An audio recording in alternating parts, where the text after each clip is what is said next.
Alright guys, this is the second video going through each of the geometric constraints. We're going to cover the second row. First thing we're going to look at is parallel. Parallel, there you go, allows two lines to be, well, parallel. They're going to be going the same direction, and if you were to extend them infinitely, they would never touch. Perpendicular, this is almost the opposite of parallel. These two lines would intersect at a 90-degree angle. So perpendicular means 90 degrees. Horizontal, if you click on something like a line, it'll make it horizontal. And vertical does the same thing. You click on it and it goes vertical.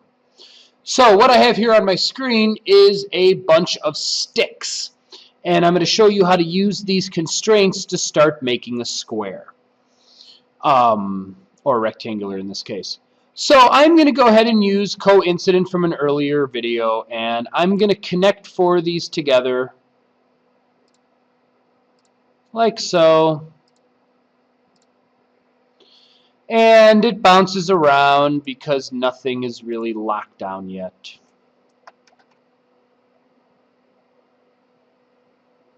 Oh, I need to add another line because squares have four sides. Okay, and like so. There's my square, kind of, not at all. So let's add some more information. So a square is more than a four-sided shape. I'm going to go in and I'm going to say, you know what, I want you vertical.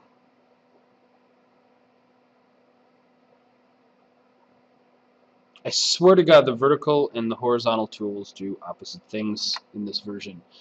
I'm going to click horizontal, and that's going to make things vertical. That's totally a bug in this version. Keep that in mind. Now that that is vertically horizontal-like, I'm going to choose perpendicular, and I'm going to say, you know what, you and you should be 90 degrees. And then I'm going to use parallel, and I'm going to say you and you are parallel. And then I can do a couple different things here. I could say this and this are parallel.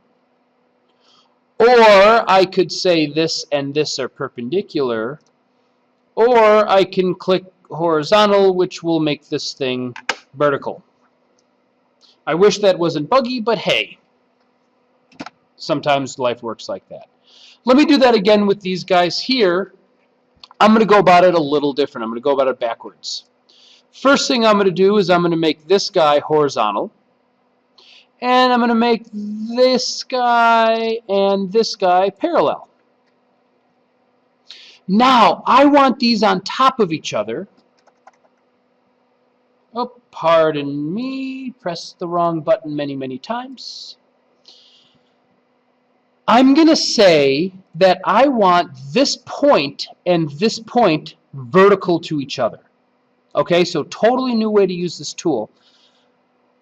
I'm going to use it again to show you that. This point and this point, I want a vertical relationship between them, and Inventor does it.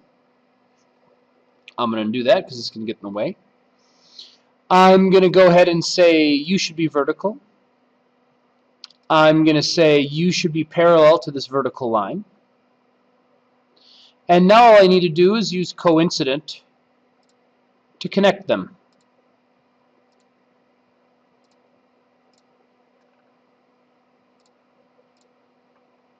There you go. That is parallel, perpendicular, horizontal, which works like vertical, and vertical, which works like horizontal. See you guys at the next video.